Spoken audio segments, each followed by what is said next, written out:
Filipenses, capítulo 4, de 1 a 7, diz assim, olha.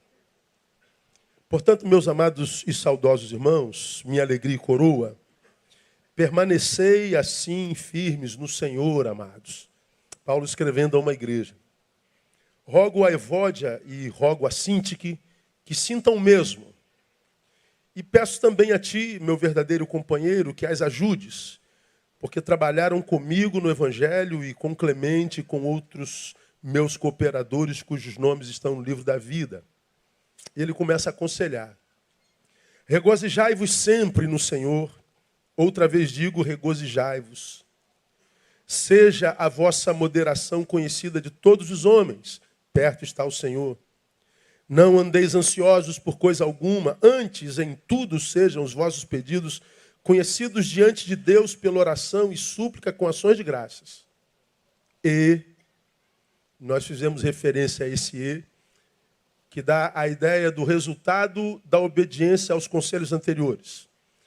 O versículo 7 diz, e aí então, ou em consequência disso, a paz de Deus, que excede todo entendimento, guardará os vossos corações e os vossos pensamentos em Cristo Jesus. Então Paulo fala de uma paz prometida na palavra, que é uma paz que foge ao conhecimento humano. É uma paz incapaz de ser compreendida pelos especialistas em humanas. Ele fala de uma paz que o sociólogo não entende, que o antropólogo não entende, que o psicólogo jamais entenderá, que o psicanalista, o médico jamais entenderão. É uma paz que está para além da compreensão humana. Ele fala que é a paz de Deus, que excede todo entendimento. É aquela paz que é diferente daquela paz a respeito da qual Jesus fez citação quando falava da sua. Quando ele disse, deixo-vos a paz, a minha, pronome possessivo, a minha paz vos dou e não vos la dou como o mundo dá. Então ele fala, o mundo é capaz de proporcionar certa paz em vocês, mas a minha é diferente da dele. A de Jesus é essa aqui, que excede todo entendimento. A paz do mundo, nós aprendemos, é aquela paz que a gente sente quando acabou de pagar o carnê de 72 prestações do carro. Acabou, 72. Ai, Jesus não aguentava mais. Paz. Mas essa paz dura até quando? Quando chegar a conta de luz de dezembro, com a tarifa aumentada. Acabou a paz. Essa paz aqui não é aquela paz momentânea, cronológica, que vem depois que a gente toma 2 taças de vinho, que a gente se sente em paz e feliz. Não, porque quando acaba o efeito do vinho, volta a angústia, volta a dor. A paz do mundo é aquele ato entre um problema e outro. É aquele ato entre uma angústia e outra. É uma paz que é produto da ausência de problema. Como não tem como viver sem problema, a gente não tem longevidade na paz. Jesus, nesse texto, a palavra de Deus nesse texto diz de uma paz que não dá para compreender. E o que ele quer dizer com isso? Ora, devido às circunstâncias que vocês vivem, não era para vocês estarem em paz. Era para vocês estarem desesperados. Era para vocês estarem em pânico. Era para vocês perderem o sono. Era para vocês estarem loucos. Mas, inexplicavelmente, vocês conseguem viver uma paz que é totalmente independente do resultado externo. É uma paz completamente diferente daquela que o mundo dá. Porque se vocês conseguiram pagar os 72 meses de carro e acabou, tem paz, mas durante o pagamento do carnê, vocês também tinham paz? Vocês estão empregados, estão em paz, perderam o emprego, continuam em paz? Vocês estão com saúde plena, adoeceram, continuam em paz? Vocês estão vivendo o melhor momento da vida, estão em paz, mas estão passando pelo vale da sombra da morte, estão em paz. Eu não consigo entender essa paz, nem tente, doutor. Essa paz não se explica, ela se vive. É dessa paz que Paulo fala nesse texto. Que nos é prometida, mas ela vem como consequência de.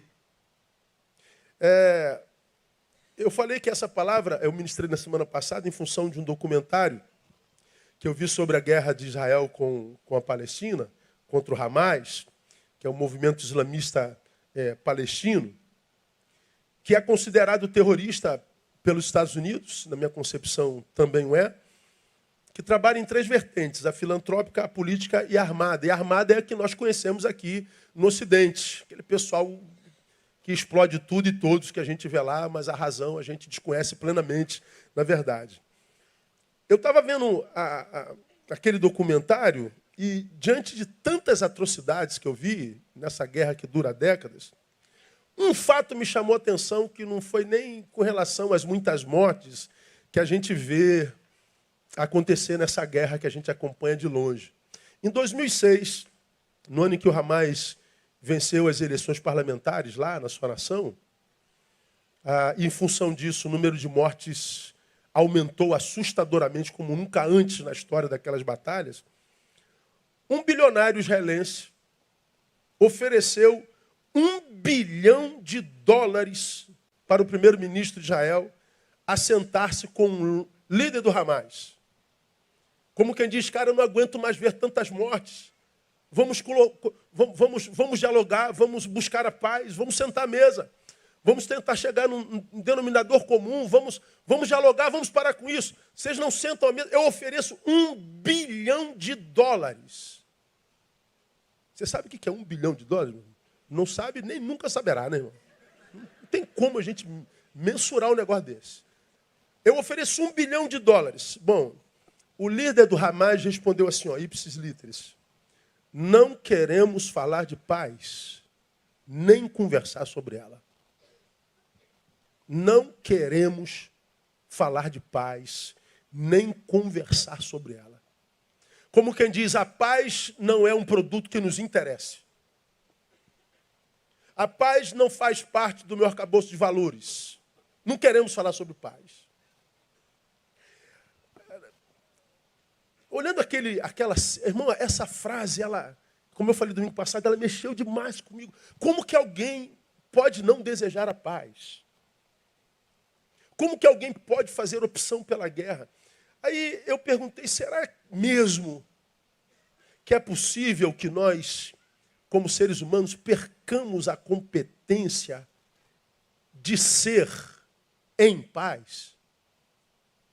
Será que nós perdemos a competência de ser na paz?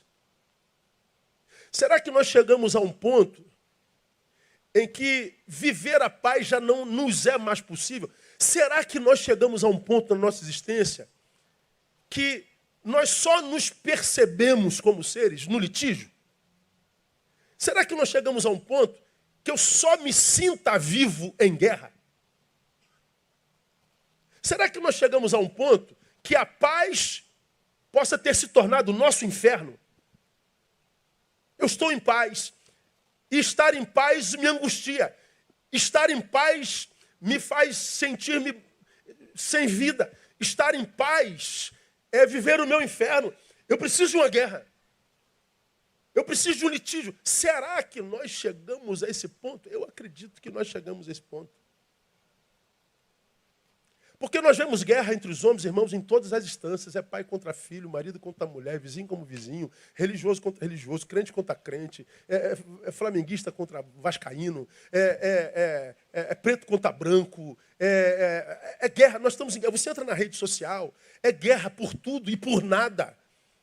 Nós nos metemos em guerras que não são nossas. Nós damos palpites em gente que está em guerra que não nos pediu palpite. Nós estamos em litígio.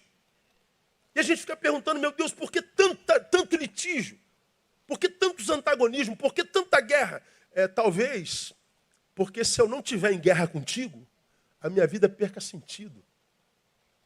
Talvez o seu antagonismo me faça sentir vivo. Só que isso é inconsciente. Será que nós chegamos a esse ponto?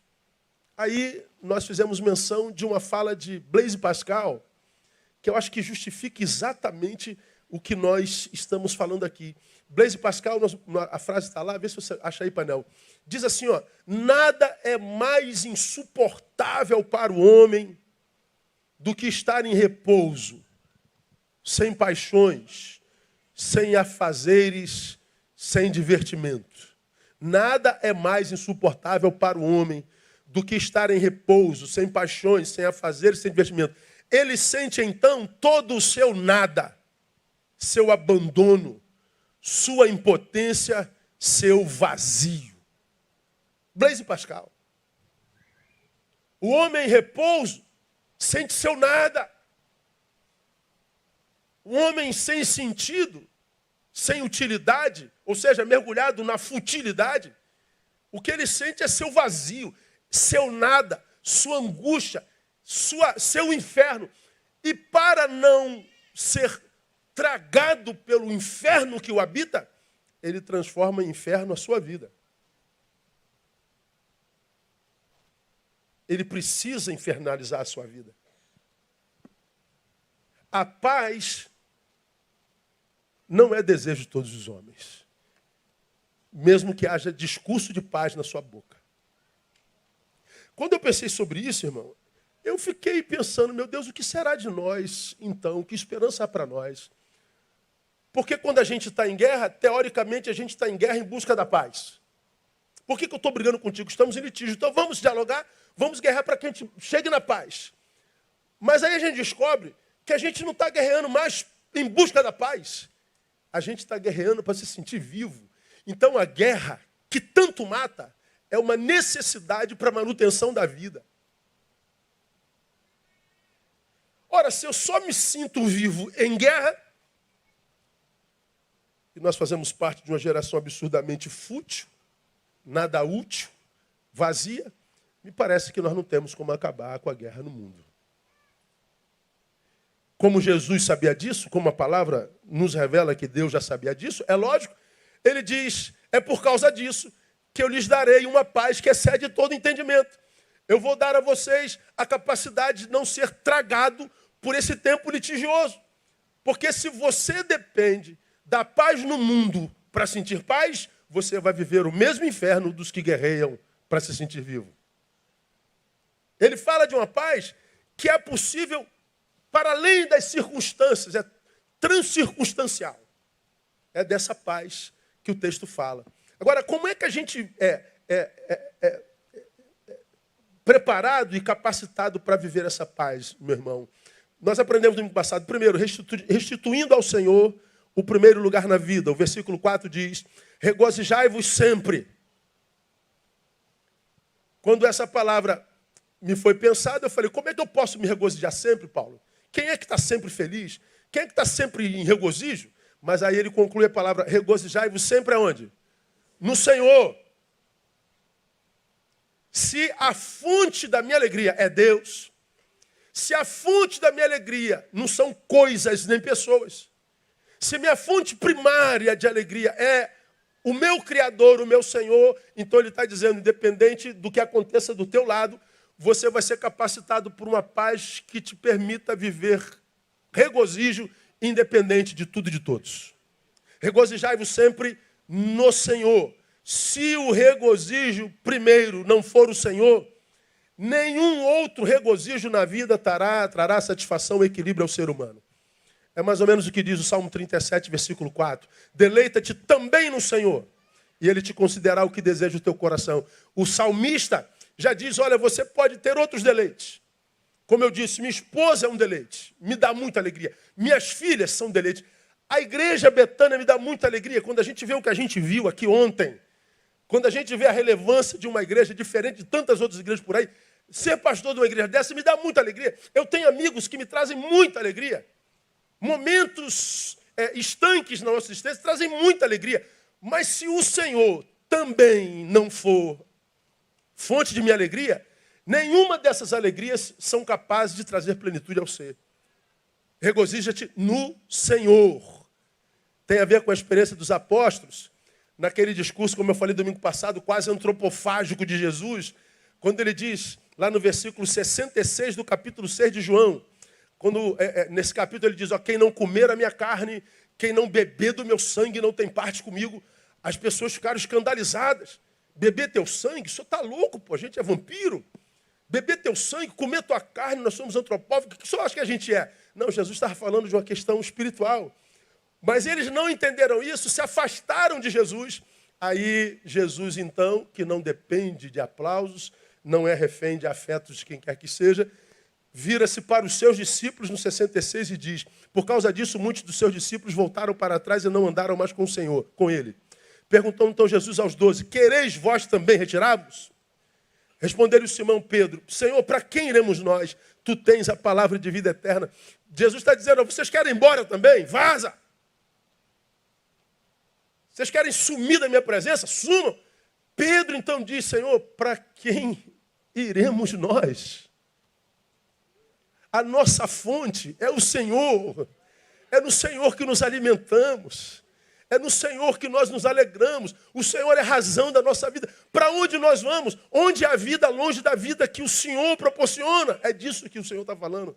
Quando ele diz: você quer experimentar essa paz que excede todo entendimento? Não é só frequência à igreja, irmão. Não é só a campanha, não é só movimento. É viver uma vida pessoal de relação com Deus. É restaurar o altar do nosso quarto. Porque ele diz que o que ele tem para a igreja, ele dá aqui. Mas o que ele tem para o membro da igreja, que é seu corpo, ele dá em secreto no quarto. Tu, quando orares, entra no teu quarto e em secreto. Ora, teu pai que é em secreto te abençoará. Então, se você quer, nesse mundo de loucos, onde a guerra é uma necessidade para que o sujeito se sinta vivo, se você quer manter equilíbrio no meio disso, tem que dar ao Senhor de novo primazia na tua vida no nome de Jesus. Segundo, como é que eu experimento essa paz, pastor? Restaurando a nossa intimidade com alegria. Regozijai-vos sempre. Outra vez digo, regozijai-vos. Como eu falei domingo passado, o interessante desse texto é que não é uma sugestão. Olha, se vocês conseguirem se alegrar, se alegrem. Se não der, tudo bem. Né? Se der para dar uma regozijada, show. Mas se não der, está tudo certo. Chorem, fiquem à vontade, se angustiem. Não, não. Isso aqui é um imperativo. É uma ordem. Regozijai-vos sempre. Portanto, se o regozijo não faz parte da minha existência, eu estou em pecado. Tristeza crônica é pecado. Aí você fala assim: pô, pastor, então estou lascado da minha vida. Eu já estou ferrado na vida. O senhor ainda vem falar que tristeza é pecado? Eu vou me matar. Brinquei domingo passado. Vou subir no banco, vou me jogar lá embaixo, pastor. Pois é. É quando a tristeza é crônica. É quando a gente que diz estar nele não consegue nele vencer as tristezas que as coisas ou a ausência delas geraram em nós. O pecado é sendo nós, gente que diz, nasceu de novo, ou seja, gente espiritual, não conseguindo, sendo espiritual, fazer dele uma fonte de alegria que seja capaz de extrair de mim a dor de saber que o meu namorado beijou minha amiga. És um espiritual ou um carnal? Onde está a tua fonte? Restaurar a nossa intimidade com alegria não é uma impossibilidade nem utopia. Qual é o problema da gente não conseguir restaurar a nossa intimidade com alegria? É porque nós vinculamos a nossa alegria a coisas e não ao Senhor. Nós vinculamos a nossa alegria a resultados e não ao Senhor. Nossa alegria é sempre, portanto, inconstante. Porque as coisas que eu quero, eu não consigo sempre. E as pessoas que eu amo nem sempre retribuem o amor que eu dou. Então, se minha alegria está vinculada a coisas, se minha alegria está vinculada a pessoas, eu nunca vou me regozijar sempre. Agora, se minha alegria está vinculada ao Senhor, ainda que aquele que eu amei me traia, e sinta a dor da traição, porque ele não é a fonte da minha alegria, é o Senhor, a alegria do Senhor me guarda da dor que ele me gerou. Dá para entender isso, igreja? Amém ou não? Eu sou guardado das mazelas da vida. Isso não é utopia. Deus não seria maluco de nos dar uma ordem que a gente não pudesse cumprir. Então, quando ele diz regozijai-vos sempre, ele diz, dá para se regozijar sempre? Porque a tua fonte não está vinculada a coisas, você não é um materialista. Você transcendeu a isso. Como é bom, irmão, a gente estar sentado com amigos à mesa. Como é bom a gente celebrar a nossa amizade, nosso amor. Como é bom a gente celebrar a nossa família. Como é bom ter bons amigos, isso é maravilhoso, mas não é tudo. Você não é um pedaço de carne que tem necessidades só carnais. Você é para além da carne que se movimenta e da carne que se alimenta. E quando a gente se reduz a um pedaço de carne que anda, sonegando a nós transcendência, sonegando a fonte na qual ligado eu posso suportar, inclusive esse tempo litigioso, é se auto-sabotar. Então ele diz, se você é, primeiro, alguém que restitui ao Senhor o primeiro lugar na vida, segundo, restaura a sua intimidade com alegria, ele está dizendo, então, você está capacitado para experimentar a paz de Deus que excede todo entendimento. Essa palavra de domingo me fez muito, muito bem, irmãos. E quando a gente falou de alegria na semana passada, nós citamos Romanos 14, 17, onde Paulo diz assim, porque o reino de Deus não consiste no comer e no beber. Não tem a ver com coisas materiais. Consiste no quê, Paulo? Na justiça, na paz, leia comigo, e na alegria do Espírito Santo. Reino de Deus não é material. Justiça, paz e alegria no Espírito Santo. Quando vinculamos a nossa alegria, não com coisas, mas com os valores do reino, temos então a possibilidade de vermos um tipo de júbilo que permanece em nós mesmo em meio às dores e tristezas da existência. Tem a ver, e aqui eu termino o Jesus, faltou a palavra. Minha recapitulação, é isso mesmo? Recapitulação. Está certa a palavra? Recapitulação, pois é. É dezembro, eu estou mortão, né, irmão? 2 Coríntios 8, 1 e 2 diz assim, esse texto me abençoou demais. Também, irmãos, olha que coisa linda, irmãos, a Bíblia é linda demais. Vos fazemos conhecer a graça de Deus que foi dada às igrejas da Macedônia. Olha só, como em muita prova de tribulação, olha, em muita prova de tribulação, olha lá, a abundância do seu gozo e sua profunda pobreza abundaram em quê? Riquezas da sua generosidade. Cara, esse texto é... Como em muita prova de tribulação, a vida está ruim, Senhor, hoje. O bagulho está doido para nós, tá angústia pura. Deus, está muito difícil aqui. Mas diz que mesmo no meio dessa tribulação, dessa dificuldade, em abundância do seu gozo, muita prova de tribulação, a abundância do seu gozo. Ou seja, no meio de muita tribulação, o gozo abundava. Como que eu posso, cheio de problema, abundar em gozo? É transcendência. Me explica, pastor. Não se explica. Se vive. Não peça para o teu psicólogo te explicar. Não peça para o teu psiquiatra explicar. Ele não vai acreditar em você. Ele vai dizer que você teve lavagem cerebral. Você está louco, você está drogado, irmão. Te deram alguma droga na sua igreja e você está vivendo essa liga. Você está fora da realidade. Porque era para você estar tentando se matar. Não, doutor, eu quero viver 200 anos. Eu quero matar a tribulação. Porque eu não vou permitir que a tribulação me mate, porque eu estou ligado a uma fonte que não me faz desistir da vida, mesmo no meio dela. Essa fonte é a alegria do Senhor, que é a marca do reino de Deus, o reino de Deus em mim. Abundância no meio da tribulação e mais, no meio da profunda pobreza. Abundância de gozo no meio da tribulação e profunda pobreza. Isso aqui é o que eu chamo de sobrenatural. Sobrenatural para mim, irmão, não tem a ver com experiências catárticas, arrepios, gritos primais. Sobrenatural não tem a ver com o que acontece no culto, num domingo, numa quarta-feira, num momento coletivo. Sobrenatural para mim, irmão, é no meio dessa realidade angustiante que tem assolado a todos, transcender a ela e remar contra a maré. É você ver o mundo desabando aos teus pés, mas você está dizendo, eu sei em quem eu tenho crido. E não vivo do que vejo, eu vivo do que creio. É passar pela experiência de Jó e dizer, sim, meus 10 filhos se foram, meus bens todos se foram, minha casa se foi, minha saúde se foi, minha esposa está indo, diz que eu tenho que me matar, eu amaldiçoar a Deus e morrer. Mas ele diz, o Senhor o deu, o Senhor o tomou, bendito seja o nome do Senhor. Paulo está dizendo, Jó está dizendo, me tiraram tudo, mas não me tiraram a alegria de viver, irmão. Porque a fonte da minha alegria não são as coisas que eu tenho. Por causa disso, Deus restituiu a Jó 4 vezes mais, por causa dessa bendita de alegria. Agora, vamos continuar. Como é que a gente pode restaurar essa alegria se não a temos?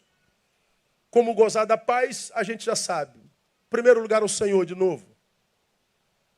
Restaurar a nossa intimidade com a alegria, ou seja, fazer dele a fonte da nossa alegria. E se eu não tenho tido essa alegria, pelo contrário, o tempo presente tem me matado, o tempo presente me tem feito número nas estatísticas de ansiedade, de transtornos, de doenças e suicídios. Como é que eu posso restaurar essa alegria, pastor? Alguns conselhos. Primeiro, passe a atentar mais para o que você tem do que para aquilo que você perdeu na vida. Volte a atentar mais para o que você tem do que para aquilo que você perdeu na vida. Irmãos, há uma coisa comum entre aqueles para quem a vida perdeu sentido. Todas as pessoas com as quais eu me encontro, e não são poucas, há 30 anos lidando com gente, todas as pessoas que dizem, minha vida perdeu sentido, a vida não vale a pena, a vida é um castigo do Altíssimo, Deus não se importa, jogou a gente nessa porcaria e diz, se vira. É a ideia dos teístas, dos deístas. A vida é um castigo, a vida é um karma, a vida perdeu sentido. Essas pessoas que estão ficando pelo caminho dizendo que a vida perdeu sentido, elas têm uma coisa em comum. Que coisa é essa, pastor? Seus olhos estão sempre sobre o que falta, nunca sobre o que ainda tem.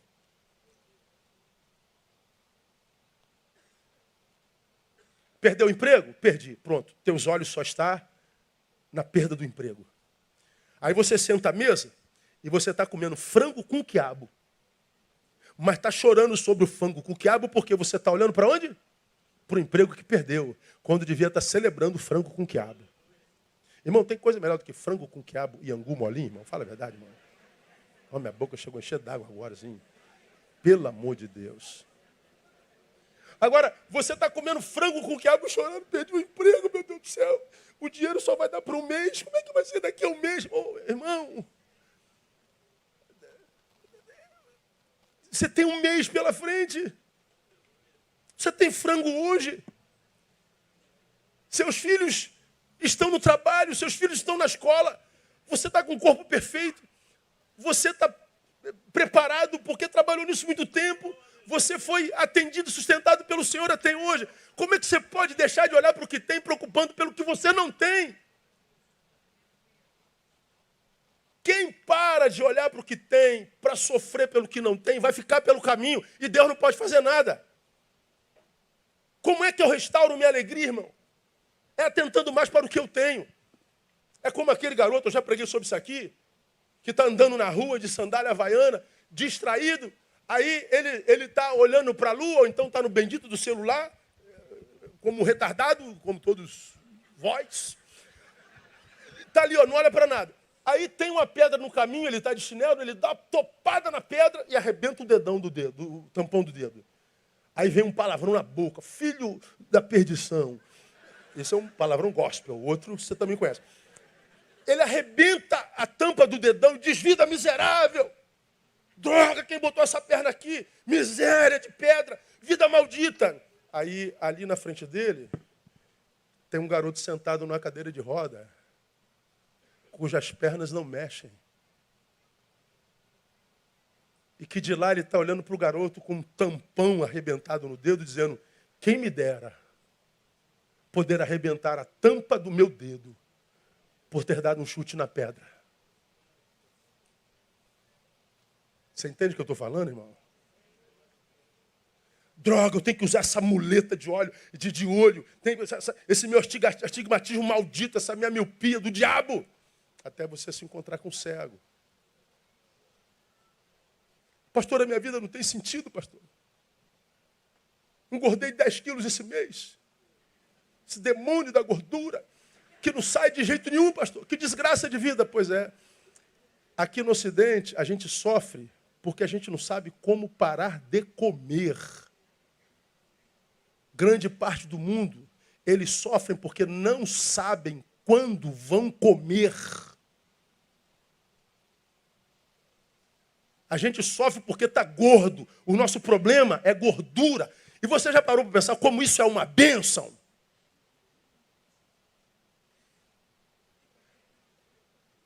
Fala assim do irmão que está ao seu lado. Toma vergonha na cara, irmão. Fala para ele aí. Pode falar. Toma vergonha na cara, irmão.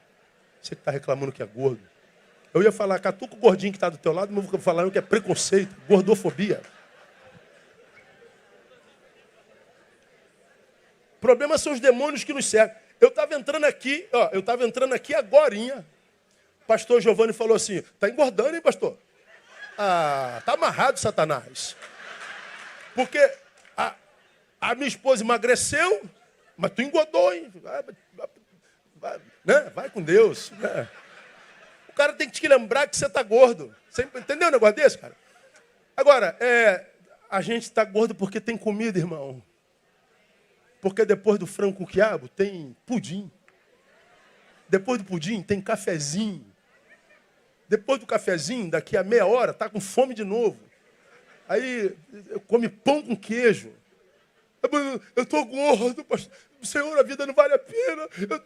Meu Deus, tem misericórdia. Como eu já falei, se eu fosse Deus, eu seria o diabo. Porque o gordo que reclamasse, eu levava para o céu, irmão. O seu problema pode ser o sonho de alguém. Quem são os que estão ficando pelo caminho? Os que só olham para o que não tem e não para o que tem. Se a gente começa a olhar para o que tem, irmão, a gente tem saúde. Irmão, a gente está ouvindo essa palavra com os nossos próprios ouvidos. Vocês veem aqui caminhando com as suas próprias pernas. Você adorou o Senhor com liberdade. Você sai daqui, teu almoço já está pronto. Se não tiver, você, primeira semana do mês, vai almoçar fora. Olha que luxo, irmão. A gente é mais do que abençoado. Então, quando é que a gente sucumbe? Quando a gente olha mais para o que não tem do que pelo que tem. Eu estou convencido que a felicidade só é impossível para quem adoeceu no olhar. Nosso problema é a forma como a gente enxerga. Lucas 11:34, eu não mandei para aí não, o painel diz assim, a candeia do corpo são os olhos. Quando, pois, os teus olhos forem bons, todo o teu corpo será luminoso. Mas quando forem maus, o teu corpo será tenebroso. O que o texto está dizendo? Que a minha vida será a proporção da forma como eu enxergo. Será a proporção do meu olhar. Como você olha a vida? Eu olho para o que não tem, então teu corpo será tenebroso. Agora, quando você olha a vida com gratidão, irmão, tudo toma sentido na nossa vida. O nosso problema é a doença do olhar. Bota um videozinho aí, painel, que eu mandei para você, para ilustrar. Provavelmente, se eu vi esse vídeo, é lógico que você já viu, mas é possível que alguém não vive em rede como eu e não tenha visto. E eu quero compartilhar que tem a ver um pouquinho com o que eu tenho dito aos irmãos. Eu estou convencido que a felicidade só é impossível para quem adoeceu no olhar. Se o teu olho não adoecer, a felicidade é uma possibilidade em você, sem utopia e sem farsa.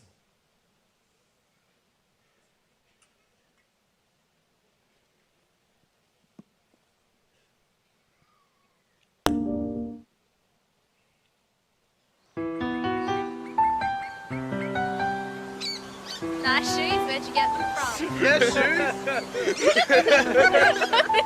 Where'd you get them? From the trash bin?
Why should it be like this?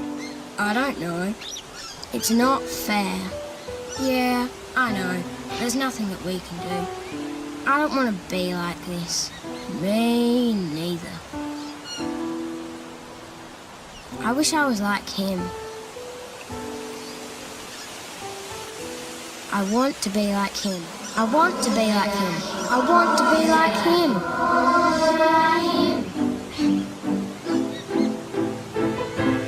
Yes! Yes!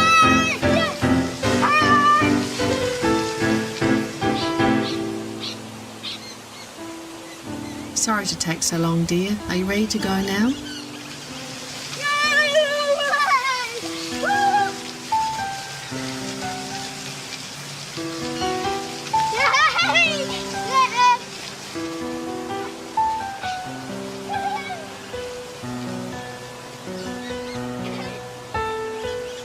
Tá bom. Quem só olha para o que não tem, nunca vai reconhecer o que tem e que causa tanta inveja a outros. Ele achava que felicidade estava num par de tênis bonito, não, estava num par de pernas que se move. Você é muito mais feliz do que você imagina. Você só precisa agradecer mais ao Senhor pelo que você tem. O que mais, pastor, que a gente deve fazer para restaurar a alegria? Desenvolva o hábito de praticar gratidão. O texto diz, Colossenses 3,5, e a paz de Cristo, para a qual também foste chamados em corpo. Aquela paz, nós fomos chamados para ela. Domine em vossos corações e, diga, sede agradecidos. Gratidão, gratidão, gratidão, gratidão. Já contei aqui umas 386 vezes com todo o meu hiperbolismo. Como chega a gente nova na nossa igreja sempre, um fato que nunca mais esqueci foi a experiência do irmão meu no trem. Você que é antigo não aguenta mais ouvir, então fecha o ouvido. Meu irmão está esperando o trem na Central do Brasil 18 horas. Como é o trem na Central do Brasil às 18 horas, irmão? Vida de gado, não é verdade? Você sabe que quando o trem chega vindo para Santa Cruz, o nego não espera nem o trem parar, o nego entra pela janela. Porque quer vir sentado. Pô, meu irmão entrou pela janela, aquele vucu-vucu todo, mortão da Justiça Federal, dobrou o plantão dele, mortaço, doido para chegar em casa, sentou. Falei, poxa, graças a Deus, sentei. Ele senta e aquele gado entrando, aquele povarel entrando, mas sentei, opa, vou dormir até em Realengo. Bom, aí entra no ponto final uma senhora com a criança no colo. Você sabe que criança no colo de mãe dá sono nas pessoas, você sabe disso, né? É um remédio fatídico. Então a mulher com a criança no colo vai entrando no trem, todo mundo vai dormindo. Pô, o Nélio, ele estava longe da porta, ele falou assim, puxa vida, cara, uma mulher com a criança no colo. Não, mas ela vai parar lá perto, não vai chegar aqui não. A mulher foi entrando, todo mundo foi dormindo. André vai entrando. Onde que a mulher parou? Na frente do meu irmão. O Nélio falou, não é possível, Senhor. Não, eu estou morto, eu estou dobrado, 48 horas de plantão, não é possível. E a mulher parou aqui, ó. Pô, ele não resistiu. Eu falei, poxa, minha senhora, sente aqui e tal. Aí ela sentou. A amiga que estava com ela falou assim, fulana, agradece o moço. Ela falou assim, ele não fez mais do que a sua obrigação. Ai, irmão. Aí entra o demôniozinho no dedão, vai subindo em você. Ele não fez mais do que a sua obrigação. Cara, meu irmão, Pedro, né, ficou irado. Aí, estratégia. Ele botou a mão no bolso. Minha carteira. Cadê minha carteira? E falando alto, minha carteira, o trem cheio, minha carteira tal. Senhora, deixa eu ver se minha carteira está aí. Quando ela levantou para ele procurar a carteira, ele sentou e disse, vai em pé para deixar de ser ingrata. O trem aplaudiu, irmão. Vai em pé para deixar de ser ingrata. Ela foi em pé até santo. Ninguém deu mais a vaga para a mulher. Ofereceram segurar a criança, mas ela foi em pé. Por que ela foi em pé? Me diga vocês. Porque deixou de dizer uma palavrinha mágica. Diga qual é. Obrigado, irmão. Essa palavra abre porta, inclusive a do céu. Quando a gente vive com mais gratidão, quando a gente aprende a agradecer a Deus pelas mínimas coisas, você vai ver que a vida entra num conluio conosco. A vida, ela se torna uma amiga e não uma inimiga, porque a gente está passando por ela em gratidão. E se você parar para pensar, irmão, você tem muito mais para agradecer do que para murmurar e reclamar. Então que essa palavra chamada obrigado possa invadir, pervadir a tua alma e viver com mais gratidão. Às vezes Deus trata a gente com carinho a mais, né? Às vezes eu vou para o centro, está chovendo, eu não posso de moto. Eu sou de moto porque o trânsito é o lugar do meu pecado, você sabe disso. Mas às vezes a gente vai para um lugar que não tem estacionamento, a gente fala, mas a gente vai com estacionamento. Não tem problema. Quando eu chegar, Deus vai arrumar uma vaga para mim, algum carro sai na hora, você pode ter certeza. Irmão, toda vez que eu vou em qualquer lugar do mundo, e é o lugar mais difícil para estacionar, tem sempre um carro que sai na minha frente, eu entro. Aí você fala assim, vai me dizer que o senhor está achando que é Deus que faz isso. Eu tenho certeza. Eu já saio de casa assim, Senhor, muito obrigado por aquela vaguinha que vai estar lá na Rua do Lavradio, não é? E muito obrigado por aquela vaguinha que vai estar lá na Tijuca, na Professor Gabizo. Muito obrigado a Deus por aquela vaguinha. Eu chego lá, a vaguinha está lá. Eu tenho 53 anos, irmão, minha vida inteira foi assim. Aí você fala assim, pastor, o senhor está de brincadeira. Não estou falando sério, irmão. Dá graças a Deus pelas mínimas coisas, que as macro coisas acontecem na sua vida. Porque se você é grato no pouco, ele faz muito sobre a sua vida. Agora o problema é que a gente é tomado por murmuração, pô. A gente reclama de tudo, uma geração mimimi.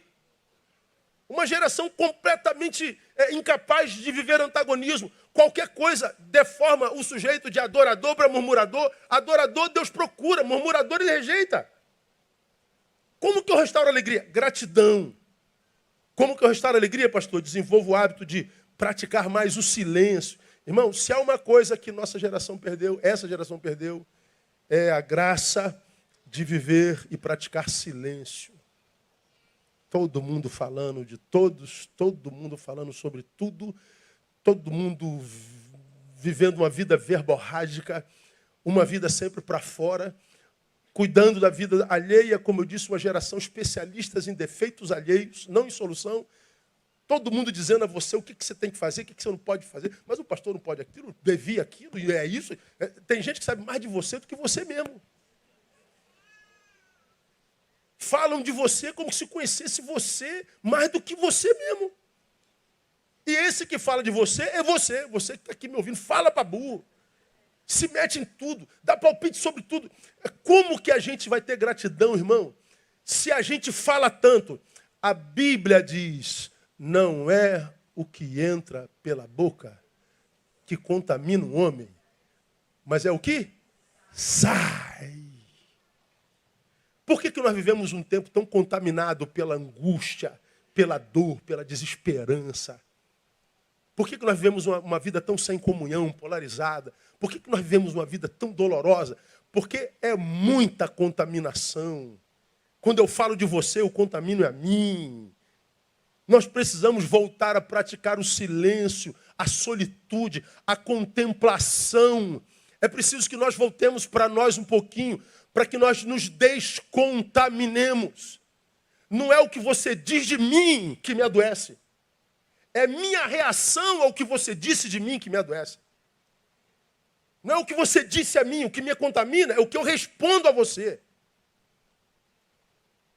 Agora, se eu ignoro a tua ofensa, porque o que você está dizendo não é verdade, então não tem por que me doer. E se o que você diz é verdade, eu também não tenho por que me doer, porque é verdade. Mas por que eu tenho que reagir com amargura? Com dureza de palavras? Por que eu tenho que matar você nos meus afetos?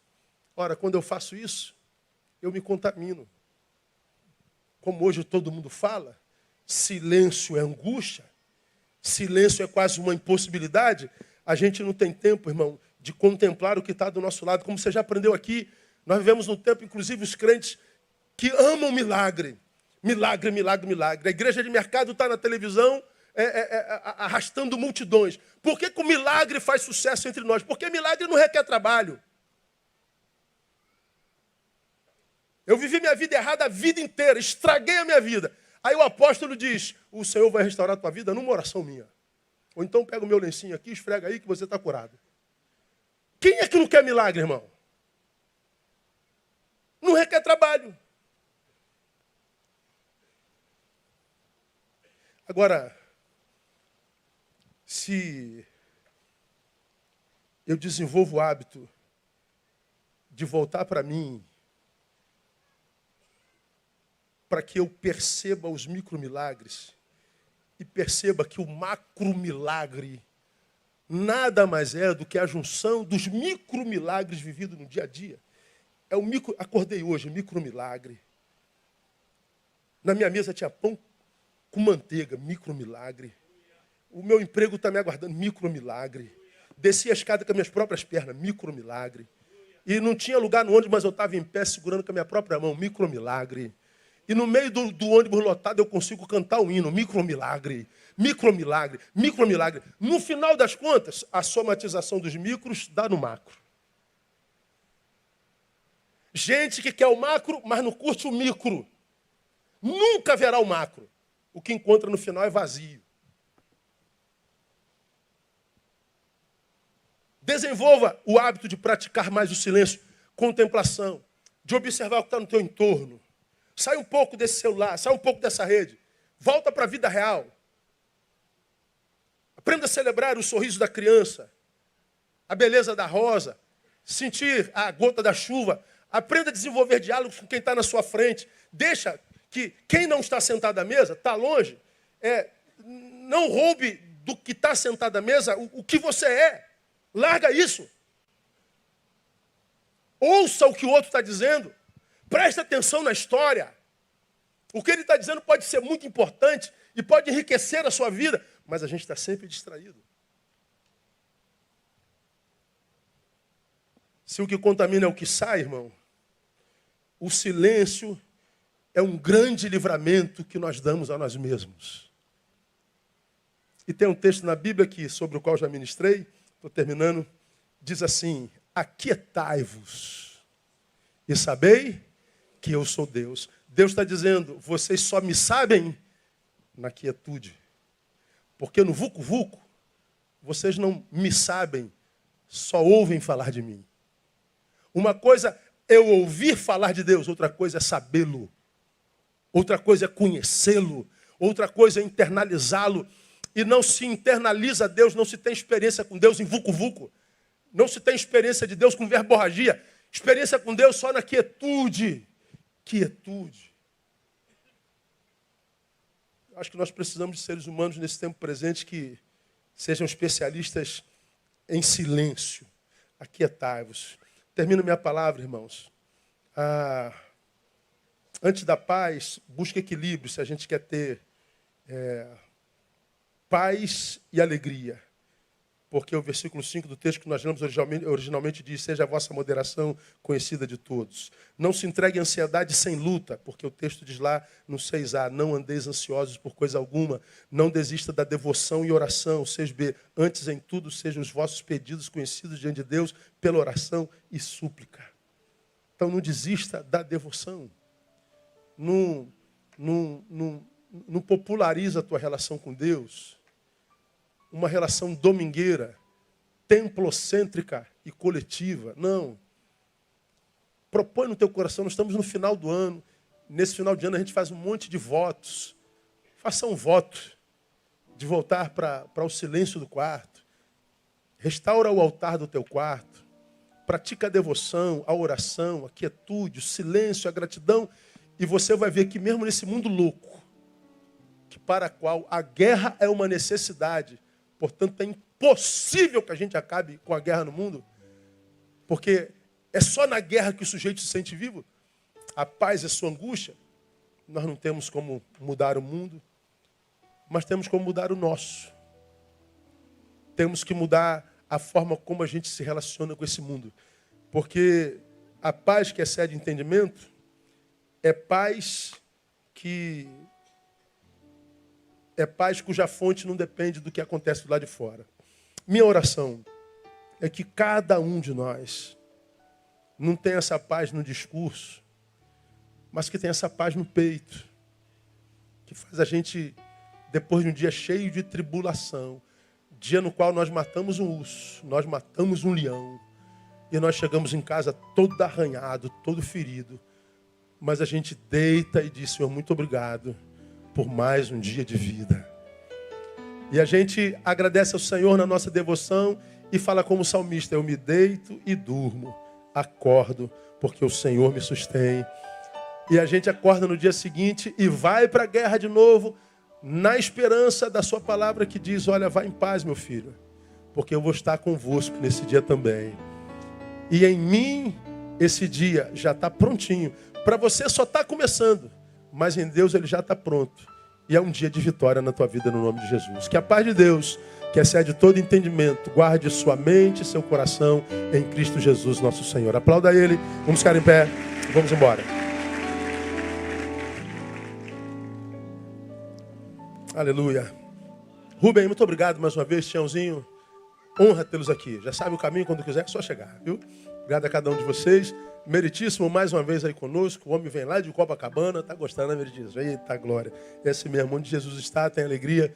Que Deus abençoe você. Vamos orar e vamos embora. Pai, muito obrigado.